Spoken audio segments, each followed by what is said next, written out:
你會唔會相信有超能力嘅存在呢？以下呢一條影片就被認為係拍到超能力者救人嘅一幕。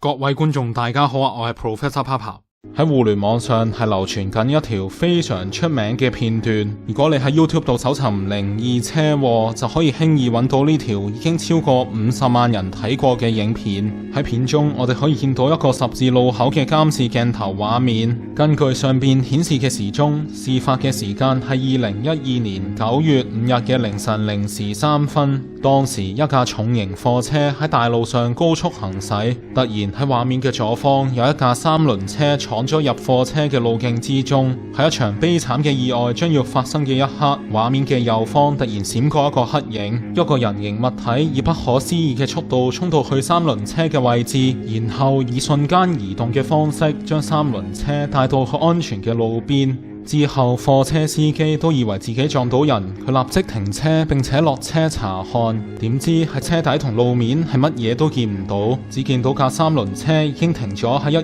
邊，佢嘅駕駛員亦都安然無恙。咁究竟呢條片係咪就係超能力者存在嘅證據呢？我將影片以慢鏡重播，同時逐格分析，發現到2個破綻。喺左邊駛出嘅3輪車同佢嘅駕駛喺2秒之內係完全冇任何動作。換句話講，呢架3輪車只係以後製 key 上去嘅貼圖係一張圖片，所以佢係完全靜止噶。第二點，我發現超能力者喺使用超能力之後喺地面留低咗一個圖案，而呢個圖案喺其中幾個 frame 入邊係離奇消失咗，呢個亦都係後期效果粗製濫造嘅結果。而事實上，影片嘅結尾我哋都可以見到一個關鍵字龍圖騰女孩，順應佢去進行搜尋就可以揾到一個大陸 online game 嘅官方網站。雖然個網站已經死咗 link， 但係我哋可以喺佢嘅歷史記錄中見到呢條所謂靈異車禍嘅影片係放咗喺網站嘅首頁度。喺上述網站我仲揾到另一段相信係同一個角色使用超能力救咗一個就嚟俾手推車撞到嘅細路嘅影片。